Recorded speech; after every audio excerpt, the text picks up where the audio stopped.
Welcome to the Infowars Nightly News. I'm your host, Jakari Jackson. Here's what we have in store for you on this June 27th, 2013 edition. Tonight on the Infowars Nightly News. What? Legal guns are actually saving lives and diminishing crime?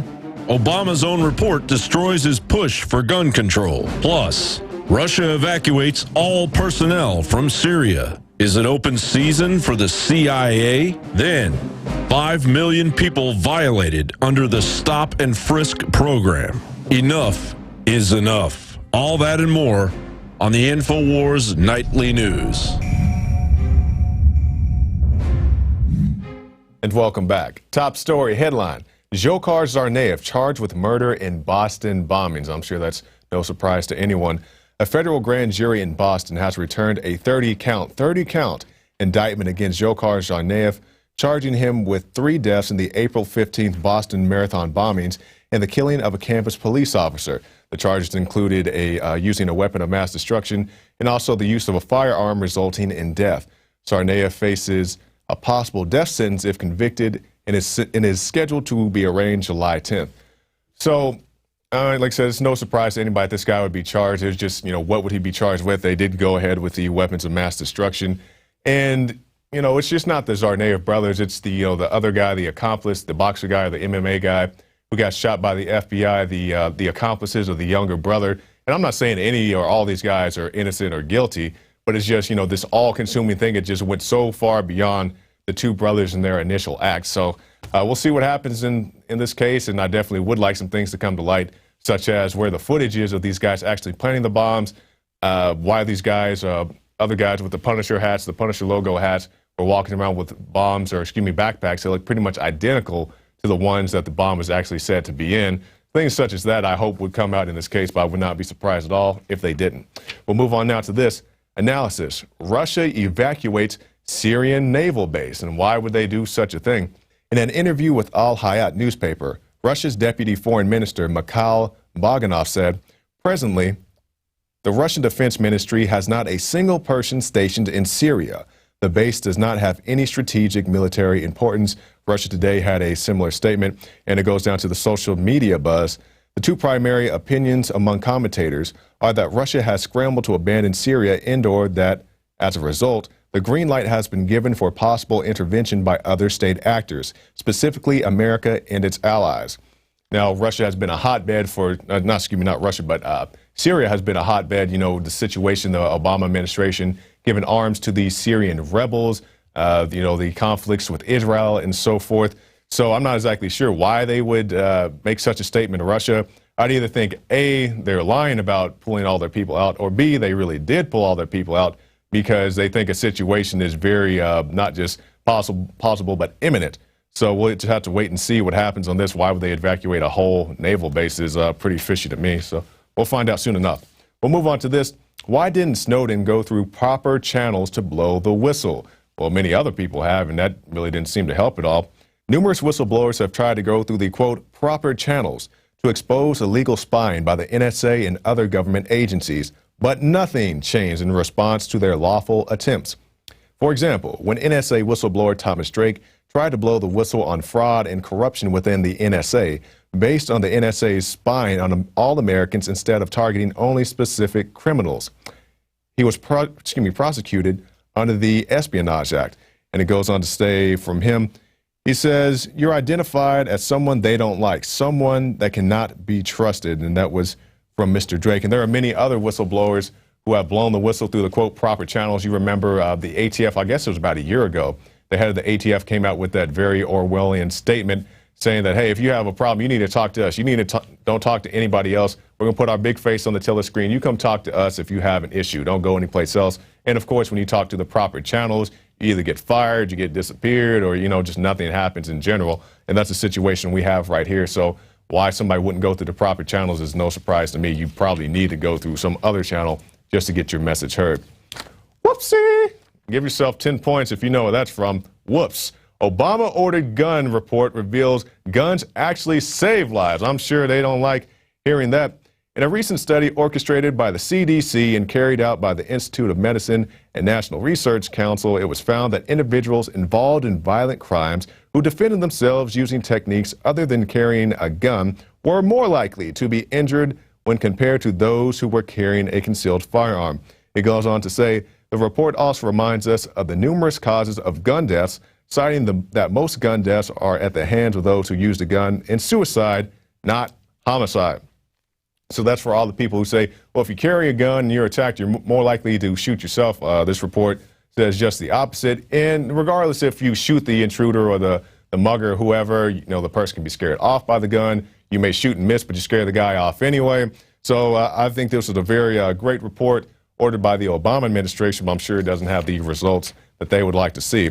And speaking of the Obama administration, 26% of Obama supporters view Tea Party as nation's top terror threat. Yeah, that's the one I was talking about, Marcos. I knew you had that one cooking up. Let's take a look right here. A new Rasmussen Reports national telephone survey that finds that 51% of likely U.S. voters consider radical Muslims to be a bigger threat to the United States today. We'll move down to the next paragraph. However, among those who approve of the president's job performance, just 29% see radical Muslims as a bigger threat. 26% say it's the Tea Party that concerns them the most. And this is why we do these video game reviews. This is why we do these TV show reviews talking about founding fathers and We Hate Paul Revere and Rainbow Six Patriots. They're trying to demonize the patriots, the Tea Partiers, the libertarians, the people who don't fit into the left-right paradigm, and saying that they're this guy running around there, Osama bin Laden in disguise, and that's what you need to be afraid of. And that's why we report on this stuff. It's just conditioning you to accept the fact that, your neighbor's going to blow up your house because they have a Ron Paul bumper sticker. It's all just conditioning. And remember during the Boston bombing, before they had any evidence, people say we try to report on stuff without any evidence. During the Boston bombing, without any evidence, no probable cause to say anything, I bet it's those Tea Partiers. Those Tea Partiers are up to something. You're going to find out a Tea Partier blew up the Boston Marathon, and that was not the case, now was it? Now, it's time for us to enter the drone zone. And you say, why would you go into the drone zone? We're not talking about the big Predator drones and all that stuff. We're talking about the smaller drones that you can buy at your local store, the smaller things that the police use, and we're going to talk about why these are important issues. Let's go to this. Drone spies on sunbathing woman. Looks through apartment windows, then falls out of the sky. This was a situation where a young man, I believe he actually built this drone customly. He built it for a school project, I believe. And he was flying his drone around, and I guess it just got too far out of range, was hovering over the interstate and fell down into a tree. The local news station claims that they found this thing in a tree, retrieved the footage, and tracked the guy down. And, the headline says drone spies on sunbathing woman, which is technically true. But I would like to say the sunbathing woman is just a small part of a much larger video. So I don't think this guy was some type of weirdo spying on this lady. He was just flying his drone around. But there are some weirdos out there, and we have this next article. Seattle man hovers drone over family's house for research. Now I'll say this guy's a weirdo. He's flying his drone up against a window, and the people in the house come out and say, hey man, what are you doing out here? He's like, oh, I'm just doing a little research. And I'm surprised the guy didn't get punched in the face. But so he's doing his research. The family goes in the house, calls the cops. The guy's gone by the time authorities can get there. But just a very weird thing. And if we can scroll down, we had a quote from the wife. We're extremely concerned, as he could easily be a criminal who plans to break into our house or a peeping Tom. So that's the words of the woman, and she's very accurate in her statement. She doesn't know who this guy is. He just showed up one day, was looking into their home, and disappeared. What his research was, I don't know, but he seems a little weird to me. Now let's move on to this. We went from just your normal everyday people using the small drones. Let's go on to police using drones. St. Louis police chief wants drones to patrol high crime areas. And, it's pretty much self-explanatory. He wants to have these things, these UAVs, as he prefers to call them, by next summer. Now, I definitely understand drones do have a practical aspect. They can be used for search and rescue missions. Some of your larger drones can be used to combat forest fires. I understand things like that, but, it's going to be a situation where the police, in my opinion, and I don't think I'm too far stretched in saying this, will more than likely just end up spying on people, looking in people's cars, looking in people's windows, preemptive, without any particular search warrant, a document saying what and who needs to be searched. They're just going to do this indiscriminately. Now, right now, St. Louis is saying that they are going to use these drones just for surveillance purposes. But let's take a look at our next article. Police set to use armed drones against Americans. Now, this is another police agency, or I guess this is the sheriff. This is in Montgomery County. Now, if we can go down, it says, as we reported on last year, if we can just scroll down just a little bit, yeah, I see it right there. As we reported on last year, the Montgomery County Sheriff's Office initially claimed the drone would be used for surveillance only. But if you go back up to the second paragraph, CBS DC reports that the Montgomery County Sheriff's Office in Texas said it is considering using rubber bullets and tear gas on its drones. So let's keep this in mind. These people went from 1 year saying we're just going to use these for surveillance, much like the people in St. Louis. But a year later, they come back and say, well, you know, we have these things for surveillance and nobody made a real big deal about it. So why don't we arm these things? And you say, well, they armed it with rubber bullets and pepper spray or tear gas or whatever. And yes, that's true, but you can still injure and possibly kill somebody with a rubber bullet. And, you know, there's a lot of liberalism about using chemical agents, pepper sprays, tear gases, and so forth, because they're viewed as non-lethal. And by and large, they are. But let's say you just so happen to encounter an innocent asthmatic who is in the middle of an attack. So you have this person who can't breathe regularly on their own anyway, and then you introduce these chemical agents via your drones, and not just drones, officers do this all the time, and I don't like that either.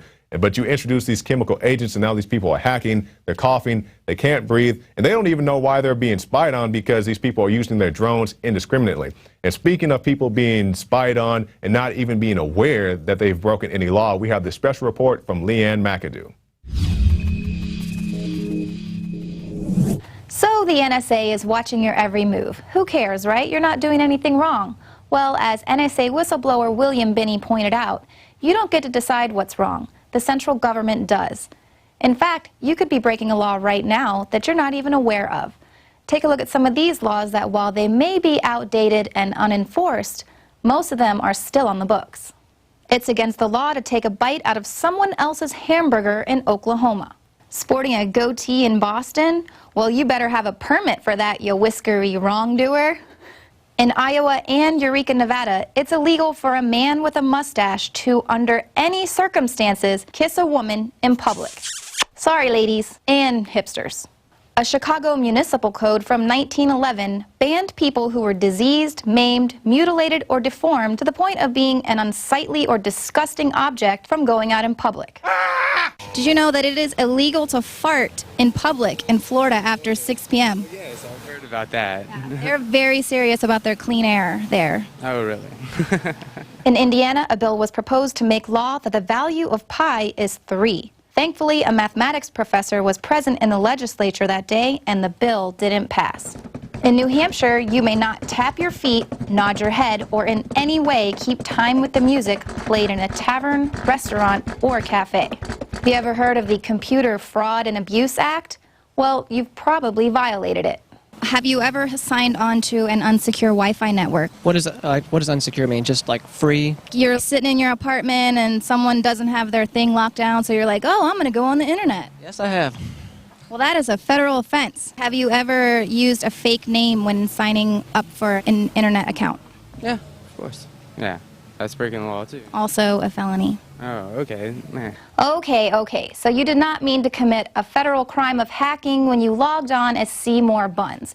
But it just goes to show how easy it is to pass a law simply to control behavior that some people find offensive.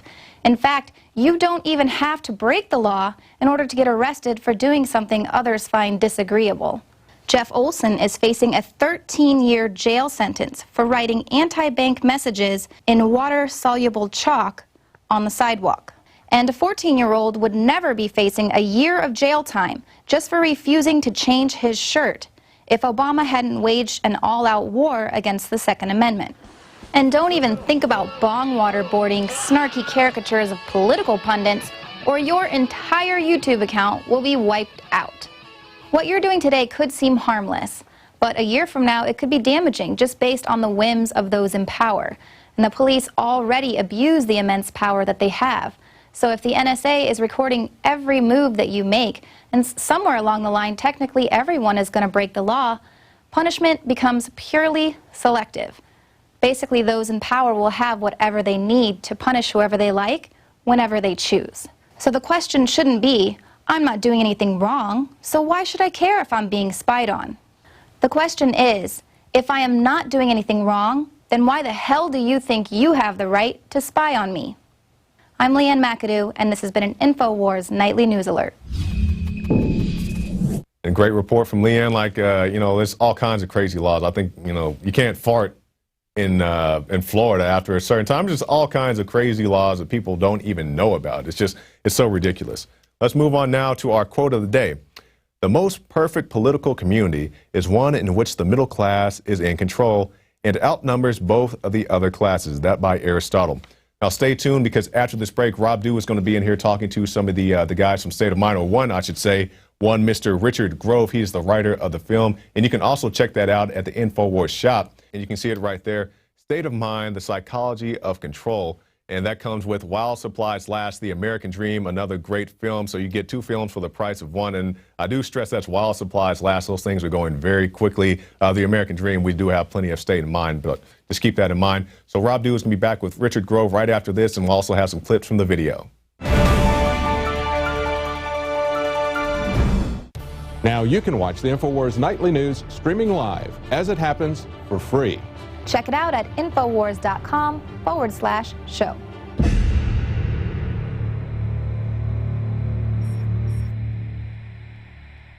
Johnny Appleseed was born during the Revolutionary War. He's not just a legend.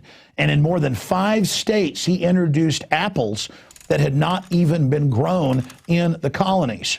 Later, the seeds from plants he planted and cultivated, and some of the varieties he developed, spread across the United States. And it was Johnny Appleseed teaching the colonists and then the new Americans, after we won independence, the love of planting fruit trees that introduced that idea to North America.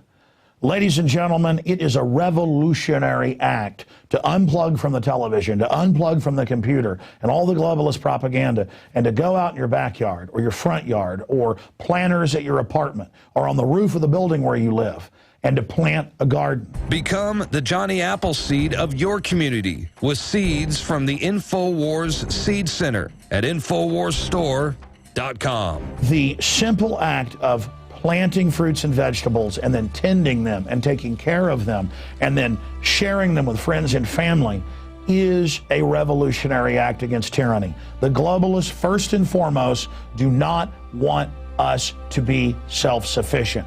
The crony anti-free market capitalist, the fascist, are using socialism and collectivism to shut down societies. Stalin in Poland and in Ukraine and other areas starved on record more than 10 million people over 5 years by not letting them grow their own crops and collectivizing them. Mao killed between 65 million and 80+ million people doing this same thing. The UN says they will use food as a weapon. They use genetic evil to attack the earth, and major GMO companies have been caught going into growth belts around the world, even where GMO is illegal, and planting seeds everywhere to infect the genetics of the original crops. Almost all of the thousands of varieties of Mexican corn has been infected. They are in a genetic war against everyone. That's why we have to get these seeds and not just plant them on our own gardens and not just give them as gifts to friends and family to plant spring and summer and fall gardens. I'm calling on you to go out into the green belts, to go out into the areas and plant secret gardens. No, not of marijuana, but of the hundreds and hundreds of incredible high-quality vegetables and herbs and fruit plants that are here. Lemons and oranges, the list goes on and on. They will grow, plum trees, grape trees, they will grow almost everywhere in the U.S. We can literally, not just buying these products from InfoWarsStore.com, but from wherever you get them. This aggressive program literally just came to me one morning when I woke up about 4 a.m. realizing that we've got to counter their genetic war against us with original, real crops developed over eons on this planet. We have the lowest prices. We bought it in the biggest bulk that some of these companies have ever seen to ship this directly to you from the InfoWars Command Center. We stand for life. We stand for liberty. We stand for self-sufficiency. Go to InfoWarsStore.com, click on the Seed Center, and as of taping this, we have the 7 top respected brands. We intend to continue to do research and find other companies, other specialties, other varieties to really take action. The Infowars Store Seed Center has the largest online selection of heirloom, non-GMO seeds. Check out these products from our newest supplier, Heirloom Organics. The Medicine Garden for a natural remedy. The Tea Garden that contains every important tea herb you can grow. Fruit Lovers with 12 varieties. And the Tobacco Pack, additive and pesticide free. Join the gardening revolution today at InfoWarsStore.com. This is a revolutionary action we're asking you to take. Plant seeds everywhere today. Nurture them, bring them to fruit, and pass on the knowledge to others. Become human again. Discover your roots in the soil. And remember, the revolution against tyranny is growing.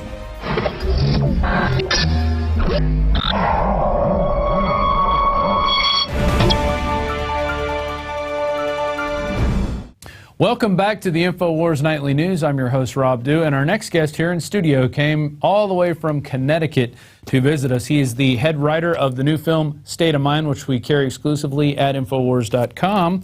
We're also going to be selling it in Blu-ray as well, and if you get it now, if you order it now, we're not shipping them out now. We'll ship them out on the 15th of July, but you also get a free copy of The American Dream, which is the 30-minute cartoon. This is kind of a great 1-2 punch.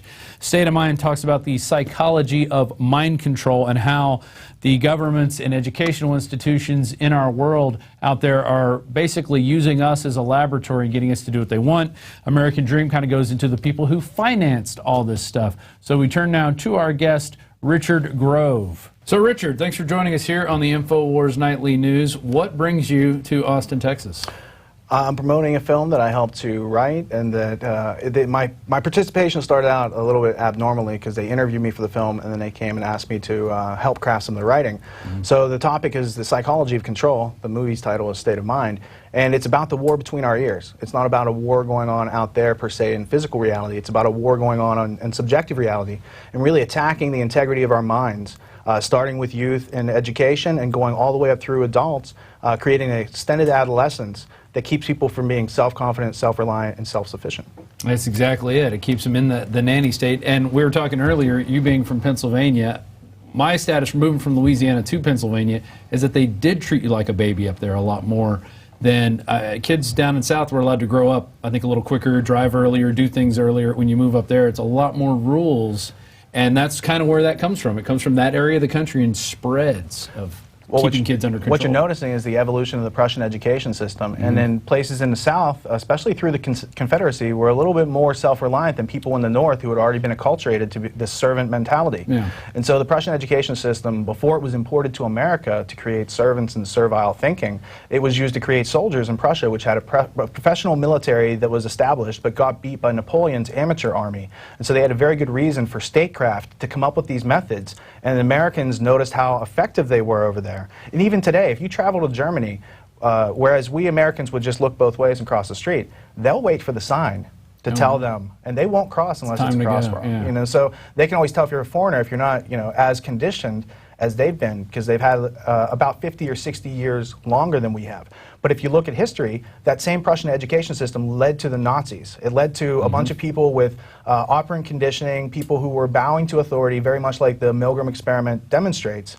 And they said, that's a great idea for America. Let's continue to bring that here, because many of the people who funded the Nazis were also industrialists or bankers from America and England. And if people out there want to get a long oral history of operant conditioning, we did a video with Charlotte Iserby. We actually went up there 2 different times. And one of them was the Miseducation of America, the psychological something of minds. But if you look up Charlotte Iserby Infowars on the Alex Jones channel, you'll be able to find it. Great, I mean, just from beginning to end, where it comes from, how it got here, who were the people who pushed for it to get it into our system, and what it's done today as a result. There it is, Exposing the Miseducation of America. That's probably on a different channel out there. Oh, that's the Alex Jones channel. Okay, that's the part 1. I mean, Charlotte Iserby's a wealth of information because she was on the inside. She saw what they were using to turn against the young people of America. Sure. and she wrote The Deliberate Dumbing Down of America. It's a great, thick book that's sold in the Infowars store, if I remember correctly. Right, yep. And her colleague out there that does very synergistic work would be John Taylor Gatto, who also wrote The Underground History of American Education, and he did a DVD called The Ultimate History Lesson, where he lays out, hour by hour, this is how American values, attitudes, and behaviors were changed. And that is the very definition of mind control. Right. And so these aren't conspiracy theories. They're things of substance and validity with a great deal of facts that really show you that how our world works in totality, and it's not the way we're taught in schools. And it's basically, this whole system was set up by the Carnegie Endowment for International Peace, or Carnegie Endowment for Peace, and it was basically to change the way Americans thought, to keep us in this perpetual war state, which we find ourselves in now. Well, as Iserby mentions in State of Mind, as does G. Edward Griffin, it's about collectivizing American personalities. Right. It's about merging America with the opposite system, that of the Soviet Union, which was funded through American International Corporation and these other Cold War PSYOP fronts. So when you bring it back, you have the foundations, the Rockefeller Foundation, the Ford Foundation, Carnegie Foundation, and back in the 50s there was this thing called the Reese Committee, where a whistleblower who used to work for J.P. Morgan, a very smart guy who went to Yale named Norman Dodd, blew the whistle, and there's two great interviews. One of them is by G. Edward Griffin back in 1981. I think the other's by Dr. Stan Monteith. And you can clearly hear Mr. Dodd elaborate that the Ford Foundation and these different foundations had minutes from their meetings, board meetings, explaining how they wanted to change the values, beliefs, behaviors of America, and they do that by taking over diplomacy, statecraft, and education. That's it. They wear the robes, their priest robes, and so by them wearing the priest robes, it puts them on a level above us, so then we listen to what they say, and that's slowly gone through time. Now, you go to any college, my brother was getting his master's degree, and he basically bugged out. He was like, these people are crazy. They want to push one thing. They don't want to even talk about anything else other than their agenda. And there's nothing, and I thought maybe these people just were misunderstood or ignorant. He's like, no, they're doing this on purpose. Well, and there's things like the Delphi method were, introduced by Rand Corporation. It's to bring about a set agenda, a predetermined conclusion to what seems like open discourse. And so these ideas, come through our society, and they are declarative sentences that are being used against us. That's the Psy War. Not questioning those declarative sentences makes us a slave. Having stimulus response without thinking in the middle removes our choice. But when you put thinking back in between stimulus and response, that's what leads to freedom, because that space gives you your choice, and that choice gives you freedom and opportunity, and that is our future. But we all have to start thinking as individuals, starting with using our 5 senses to observe that which exists, and then organize that and root out the fallacies, because fallacies are used by politicians every speech. I mean, you can go through any Obama speech. It is just stacks and stacks of fallacies. And fallacy comes from the Latin term falere, to deceive. So these are things that we can process through our mind, through questioning, through observing what people are saying and parsing that speech. That's how we can free our minds from this info war that's being waged. And now, were you always like this, or was this an evolution? Did you have I was an a lot incident? quieter when I worked in a corporation and thought I knew a lot, because I had been through an education system that taught me I was really, really smart. Right. And they say you've got a high IQ, so you're really, really smart. You're not really, really smart because of any of those things. You're smart when you start observing reality, you start asking questions, you start investigating the real roots of these institutions and things that make up our culture and society, because right now it's a culture of war, it's a culture of death. These were not the ideas of the Founding Fathers. No. These are not rational, logical ideas of individuals. This is a philosophical corruption of our reality, and they've used words systematically from Kant and Hegel all the way up through Bertrand Russell and Zbigniew Brzezinski to control human resources and to take away people's soul, which is your ability to use reason and engage your consciousness in this existence. Very well said. I noticed in your bio, it says in 2003 you filed for whistleblower protection. And I guess that basically started on your journey, which leads you sitting here at this table. Tell us a little bit about that. You were in the corporate world, and let's take it from there. I had several different jobs in the corporate world from 1997 through 2003, or 2004, January was the last time I worked there. So I worked in high tech, I worked in software technology of the world's largest banks, insurance companies, marketing and media companies in New York City. And so you get to see what they want to do in their business before they even do it, because they have to plan for the software and budget for all this stuff. And so when you see clients trying to do things for the first time that would give them a strategic advantage and blocking that off from everyone else, or you see a regulation, as I blew the whistle on, Sarbanes-Oxley was created in 2002 to prevent another Enron or Tyco or any of those other big WorldCom type things that happened at the beginning of the 21st century. So I thought that would be great. I'm going to go work for this company that has a product of integrity that is mandated by our Congress to protect our economy. And so one of my clients was Tyco International. I'm meeting with the chief general counsel, a woman named Vali Baldessano, who had recently just come from another pharmaceutical merger before she came to Tyco. And I said, here's our product. It's called Email Extender. It can help you guys keep all this stuff that the FBI has mandated that you guys are under investigation and not to delete. And she said specifically, I'm not interested in keeping this information, this data. I want to know how to get rid of it and not get caught. At which point, a technical guy who had been in the company longer, he's like, oh, we can talk about that after the meeting. And that started my wheels turning. A couple weeks later, I was at the NASD, the National Association of Securities Dealers. They overwatch the stock market.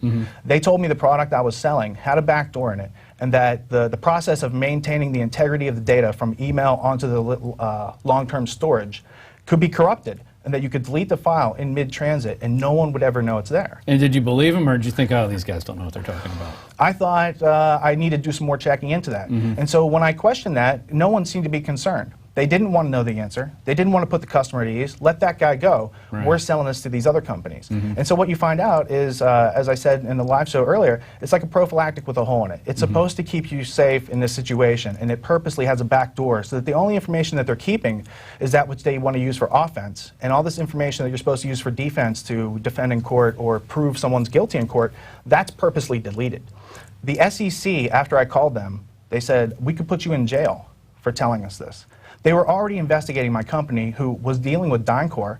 So there was a whole bunch of nefarious private contractors and SEC regulatory institutions that did not want to do anything with this. They didn't want this information to see the light of day. The SEC standardized on the product that I told them had the back door in it. Wow. And I have the press release with me. Yeah. Oh, that's amazing. It just really makes you wonder, the governments and these people in these leadership positions, they set themselves up to be the be-all, end-all, and we find out that they're not even trying to play by the rules that we're playing, that they force us to play by. Well, when you look at the derivatives, the quadrillions and derivatives, which are bets on bets on bets, I mean, even if you ask someone in the industry to explain it, there's no logical or reasonable explanation behind all this. You're seeing them printing money out of thin air and charging us all for the debt. That's where the national debt's coming from. So at one point during the discovery of all this stuff, you're looking for other people who might have some information or some experience. There's a CEO from Overstock.com named Patrick Byrne, whose dad was groomed. His dad was Jack Byrne, who was in charge of CEO of Geico for many years.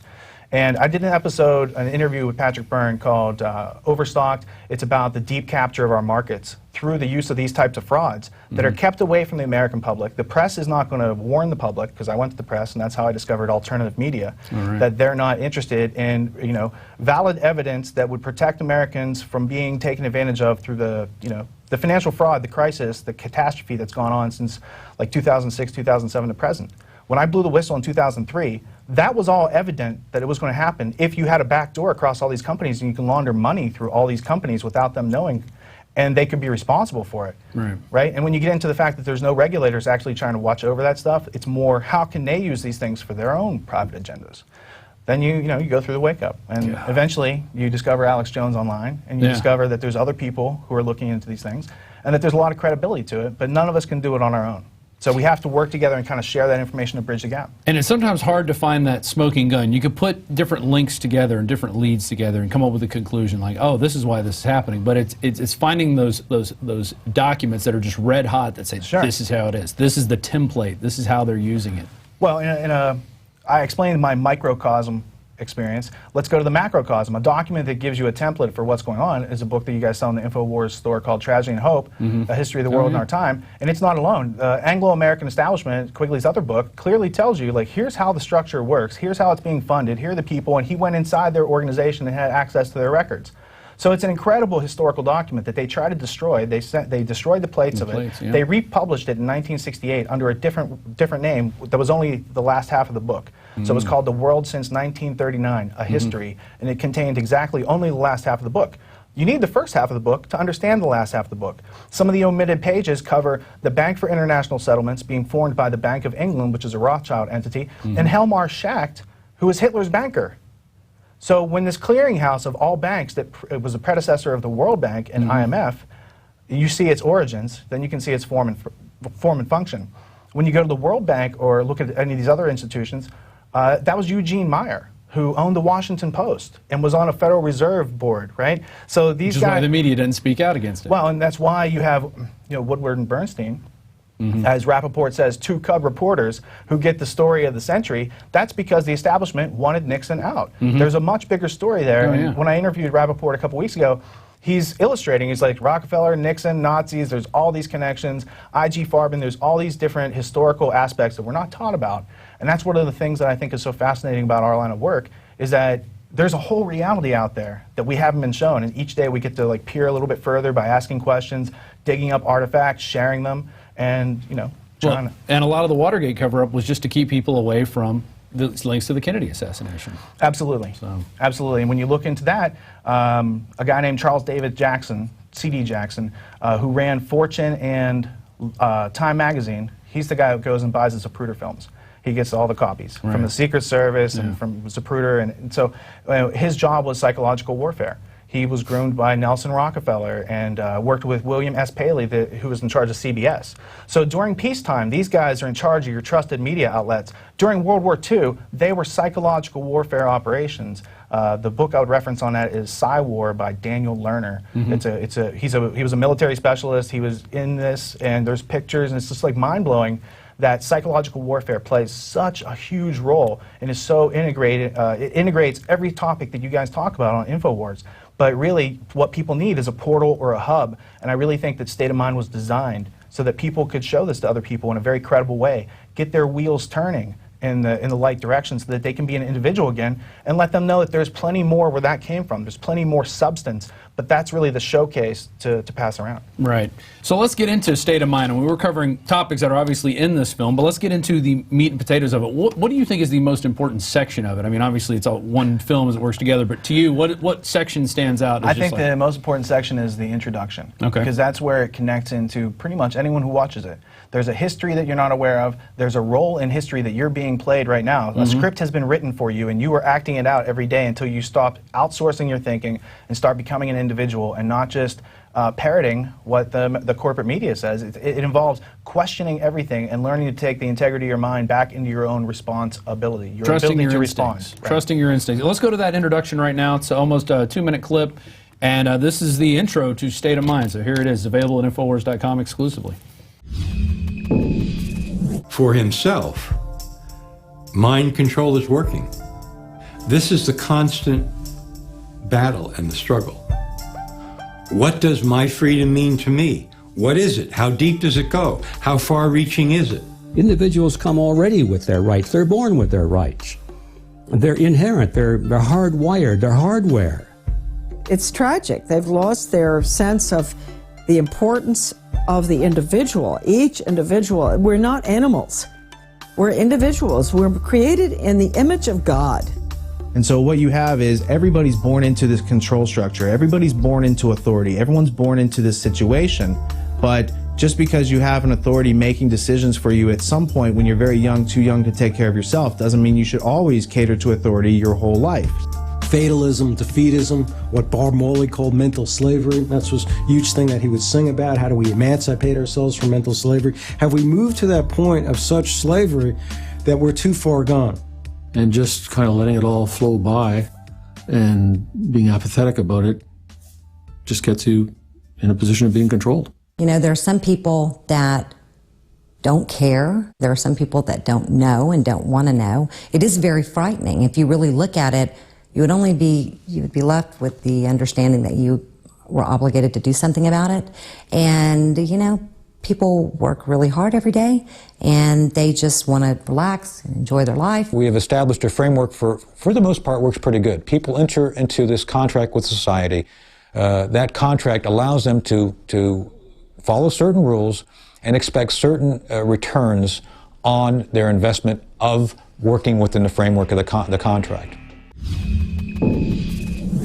And just to remind you out there, we have a few of these left, I think less than 1,000 at this point. When you buy State of Mind, you do get the free American Dream DVD along with it. A 30-minute DVD talks about the Federal Reserve, really creative. We had the filmmakers on a few times, and you get that with State of Mind. It's like a 1-2 punch. I think it's really complimentary. I mean, yeah, that's a great short animated cartoon that is just as, you know, you can pass it around to anybody and they can basically start to get into the history, and they're complementary because the American dream focuses on the history of the Federal Reserve and these international banking. How they get their funding, right? How they get their funding, how they play both sides, how it all started back hundreds of years ago. This isn't a plan that started last week or in 2000. This is a plan that's been going on. That's why people can't believe it, because it's been so slow and incremental. They don't notice it. It's just like it just kind of wears away, like a rock in a river. Just slowly gets worn down, and they don't really see it happening 5 generations from now, though. But if our grandparents or our great-grandparents came around and started looking at what was going on, they'd be like, wait a minute, this is a lot different than the way it used to be. Well, I think it's because it's a purposeful erosion of the integrity of the American populace. It takes away our ability to deal with the confusion that we are surrounded by every day. There's a lot of things in your environment that you might not understand, and if you don't have the ability to learn about them, you can never have true self-confidence or self-esteem by getting anything done and being productive, because you're always going to be waiting for, as the Prussian education system wants you to, waiting to be told to do something. You're a reactionary. Right. And that's what a lot of our foreign policy is based on, being a reactionary, just waiting to see what happens and then acting on it, not building a plan and developing a system and then following through with that, no matter what else is going on. I'm carrying the ball, I'm doing my thing. That's what Alex has done every day. He didn't worry about what was going on around him. He was just going to get in front, get on the mic, get on radio, and start talking, and he's built it into a pretty sizable empire at this point. Well, it's an invaluable operation, not only because it provides a lot of people who are here doing investigative journalism, whereas the corporate media is not really doing this anymore. They're so it not provides guys like you with an opportunity to work in a structured place where you're not giving every ounce of your energy to the New World Order. That's awesome. But the other thing that Infowars does that's so beneficial is that it covers a large spectrum of news. Maybe not as in-depth as maybe some people would want it to be, but it's letting you know it's out there. It's your job. It's your responsibility to dig that up and to fact-check and verify. And if Alex says, hey, this is a declassified document, would it hurt you to do a couple Google searches and try to find this out for yourself? Print it out and read it. Right? See what's declassified. And then tweet it, and we can video organize these things and show people how credible, because it must be hard being on the show every day, 3 hours, just relating all this and being in the middle of all this angst that's created by this irrationality. And seeing it all happen now. But the value add would be people in the audience take it upon themselves to start documenting. It's like, Alex said these things today. He doesn't have time to go out and dig these things up, and neither do you guys. So I think that's maybe where voluntary efforts, and that's where people start finding that they're valuable, they're useful, not only to themselves but to others. If you can create something of value that helps somebody else solve a problem or get through this confusion, they're interested. Somebody did that with Endgame when it came out. They took the time and they did a bibliography of everything Alex said. They had a link to it. And they ended up sending that over. This is before I even got here. And Alex put out, said, this is amazing. If people did that with every show, I mean, just here's a bibliography to the show. Here's all the articles he was talking about. Boom, boom, boom. I mean, that would be an amazing resource. But it really does take a lot of manpower to do that. It takes the will to just carry the ball every day. Sure, and it not only takes manpower, it takes a persistent habit. At the beginning of the film, it starts out with habit is the enormous flywheel of society, its most precious conservative agent. It keeps the poor people away from the rich people, basically. It's the meaning of the quote. And so what you have is a society that's set up to be stratified, and you can unstratify it by applying yourself and learning how to question into anything that we're being surrounded with, because almost every piece of corporate media is projected as propaganda to conceal certain aspects that are relevant from your perspective, and it's your job to go out and find those other relevant aspects, because that's where the truth resides. It's not what they're giving you. And Anthony Schaefer has a great clip that is in the movie. It did make the final cut, I do believe, where he says, look, you have to listen to everything, because it's only by purveying, not surveilling, but observing what they're putting out there. If you understand psychological warfare, you can tell, even by their false information, what they're hiding, where they're trying to direct the herd. And if you want to be apart from the herd, you have to start acting like an individual and take that responsibility and start analyzing so you are away from the herd, because the herd doesn't think. It's stimulus response. Right. And we need to, re-Americanize ourselves. We need to resuscitate everything that made America great and identify the things that we don't like. I don't like the fact that we're all forced to pay tax dollars to go kill innocent people on the other side of the world, and that we have a drone attack that killed 300 people to get 2 people, or any of these situations. We should be outraged. I don't think it should be normal that we know that there's baby rapists and all these organized pedophile groups out there, and nobody gets too upset about it. Like, you and can't nobody talk gets about in it. trouble about it. It just goes on. It's like, well, we put the scandal out there, so now you know about it. But most of the guys are dead. Most of them are old. So, as Neil Postman said, it's now this. That's the whole news culture. Is they'll show you something, and then it's like, now this. Here's a commercial. You should feel fine about that. I think that's why all these scandals are coming out now. It's just, we're going to keep hitting them with scandals. We're going to keep telling them how much we have them under control and how much they're being surveilled, and they're not going to care. Because NFL's coming up. Well, you're stumbling onto the whistleblower's worst fear. My worst fear is not death. It's blowing the whistle, losing everything that I ever worked on, and no one changes their activities, no one changes their behavior, no one learns from it, and Snowden feels the same thing. Oh, yeah. Sure, people know. Are they going to stop using all these social networks that are spying on them, or at least use them to their own advantage with full knowledge that what you put out there is being kept and archived, to have artificial intelligence software chew on it and predict your behavior? And I sold AI technology to the world's largest companies in 2003 when I worked at Panacea. These companies like General Electric, they want to be able to predict outages in their system. So they created this software, but then you could take the software and apply it to individuals. And that company, right after I left, got staffed. The CTO came from the NSA.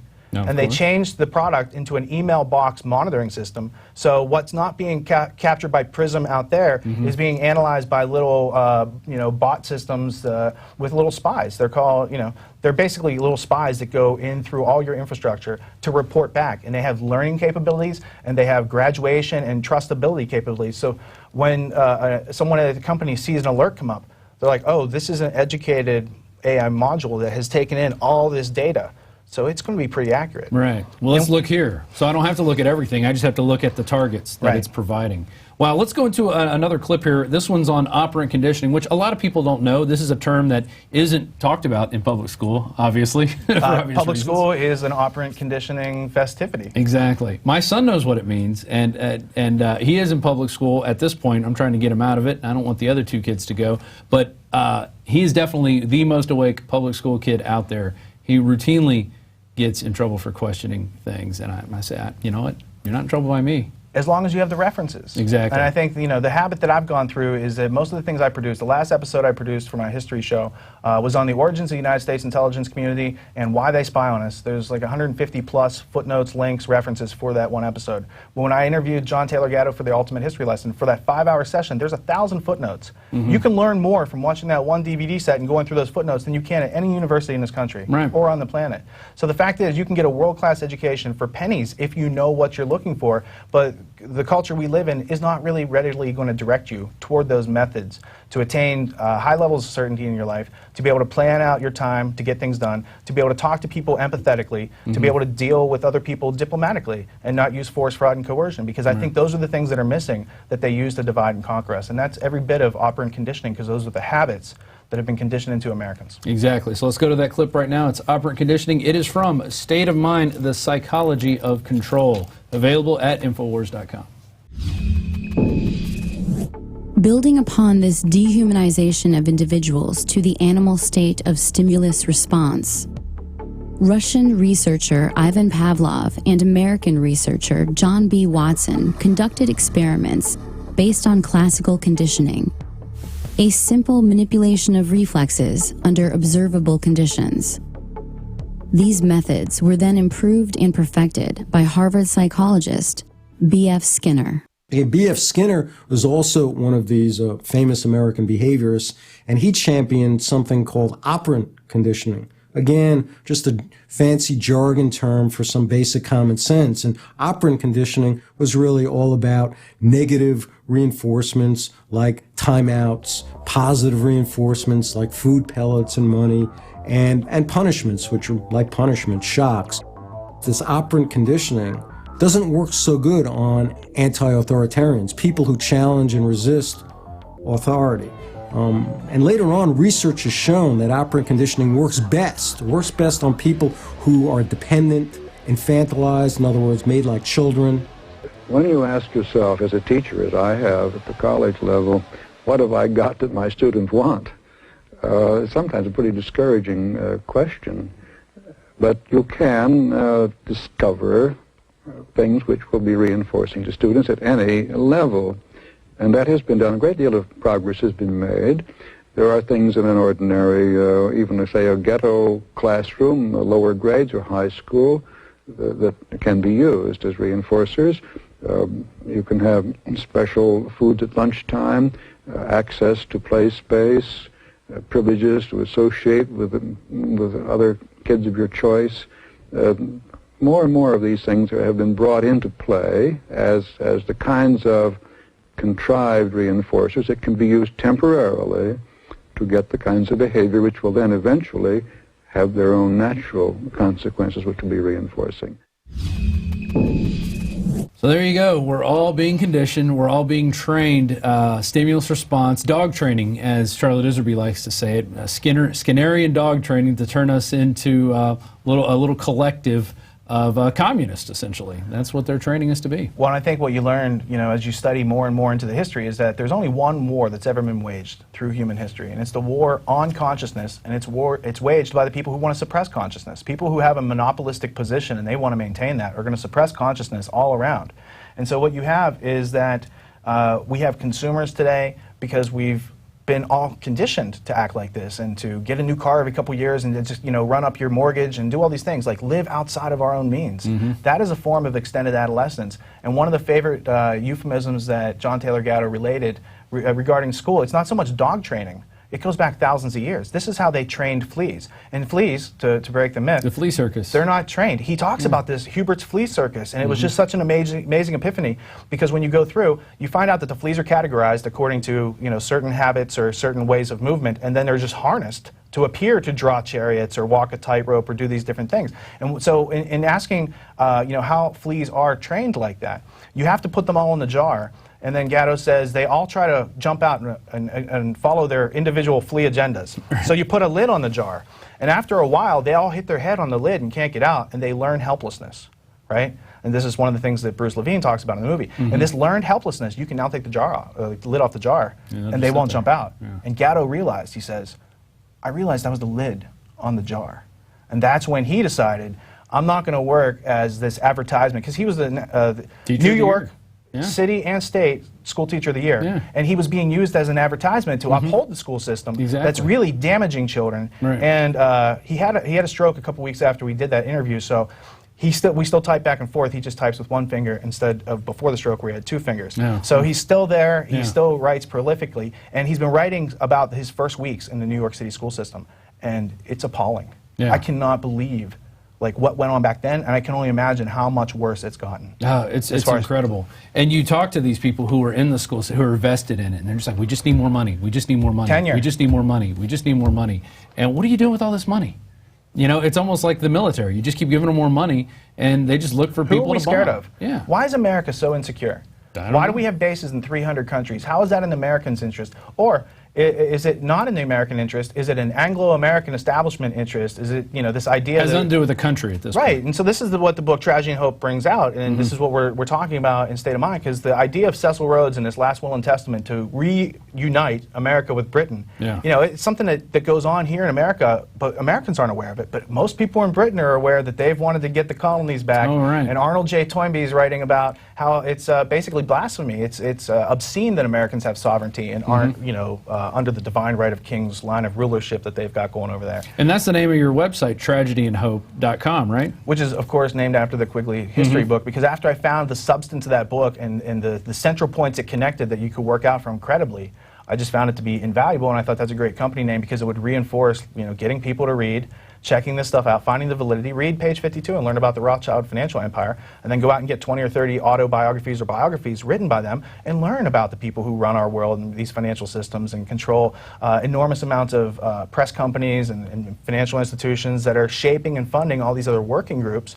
And then you learn day by day, and you learn a little bit more than you learned the day before. Well, you read of what would happen in the past, then you see it going on around you, and you're like, wait a minute. Yeah, you can predict the future. If you know where you are and you know where you were, then you can map it out, as G. Edward Griffin likes to say. So the idea is that we, as Americans, have lost a sense of our history, and the history of individualism and self-reliance and self-confidence.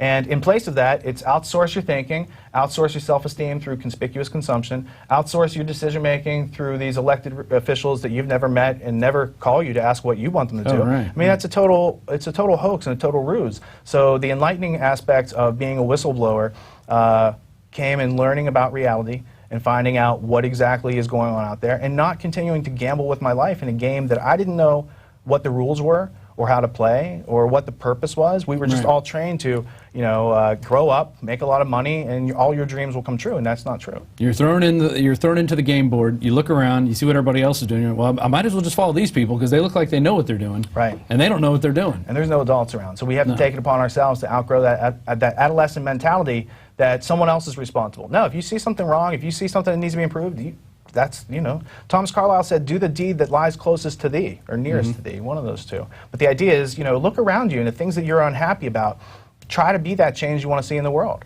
I mean, nothing that I do today would be possible without being inspired by Infowars and seeing other people do it. And I could say, I could look at it and say, well, they're doing it. I can just watch. Or I could say, what's missing? What else can I add? What else can I help out with? What else can I make angle do I have synergetic, right? What don't these guys have time to look into? And how can we create pieces of media that are components of knowledge that once people find out they're there, they can just build all the blocks, or really they can take apart the blocks in the wall, because masonry and these type of secret societies are the craft of using human resources to build their entities. And we can, as blocks, we can choose not to be blocks and walk away, because we don't have to be stationary in our minds and left in this place where they put us, going from the script that they wrote for us. We can choose to think for ourselves, and that's the whole meaning of America, is to be free. Right, and we can watch their system crumble while we build a new society that, is about individualism, is about creativity, is about honesty, is just about taking our species to the next level, which is, what are we here for if we're not for that? Well, and what are we here for if not to survive? I would argue that nature did not create humanity to have humanity make itself extinct. Right. At some point, humanity have to recognize we have interspecific kleptoparasites. We have people of the same species. I'm not saying they're reptiles from another planet, because all I've seen through history is human beings playing tricks on other human beings. Right. But we do have to recognize that these are not apex predators. They have no right in our food chain. We are not their food. They got there because of our apathy. They got there because good people have done nothing in this country for a long time. The signs have been there, from Oscar Callaway in 1918 saying, hey, these financial interests that just created the Federal Reserve just bought up everybody that's a newspaper and put editors on their staffs to control this. To say that the Federal Reserve's a great thing. Right. And how did the Federal Reserve come about? They had a broken money system where they said J.P. Morgan and these guys have too much power because they saved the country many times through these crashes. And so they said, we want a new system that's based on the people. And they cheered in the Federal Reserve, just like I'm afraid we're going to cheer in this next whatever electronic currency that they want to choose, because that's their goal, to have us all using money on electronic devices. That's not a regular individual goal. Right. Our goal is just to exchange energy in a convenient way.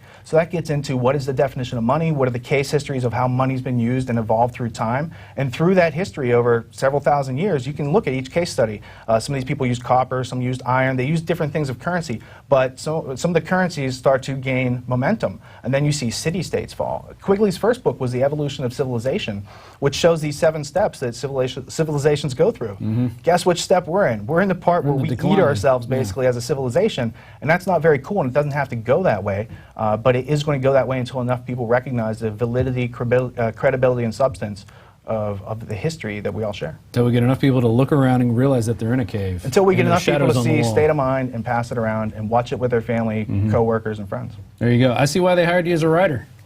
James Lane and the team who brought you Oklahoma City, A Noble Lie, now have State of Mind. And when you get it now, you can get American Dream. You can get that overhead shot again. You can get them now at Infowars.com. And we also have Blu-ray coming out, too. They're going to start shipping out on July 15th, and we're going to premiere here on the 17th. You guys are going to be sitting down with us, I think, tomorrow.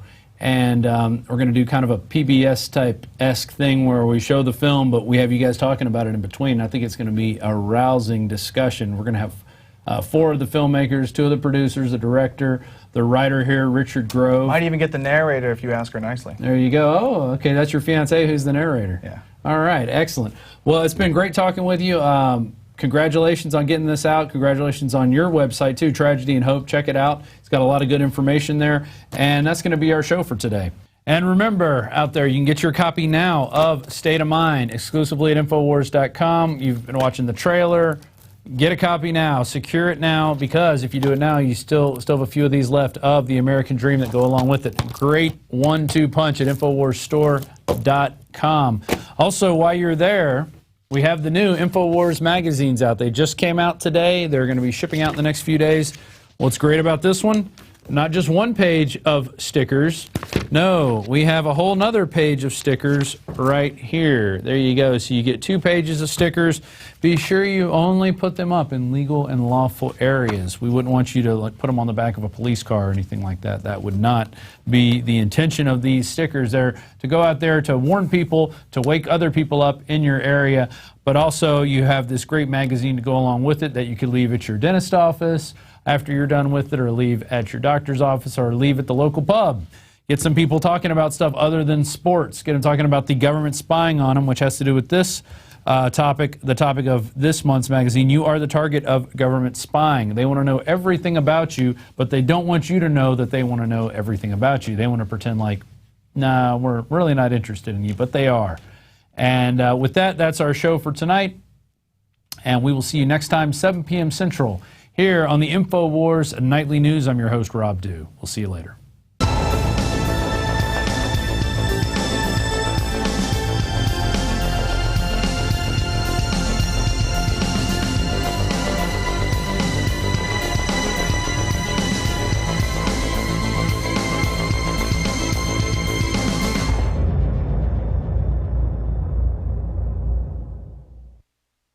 Now you can watch The Alex Jones Show live as it happens at Infowars.com/show. You'll find links to all of our content there and a free 15-day trial for Prison Planet TV. More than 60 movies and documentaries all in one place at Infowars.com/show.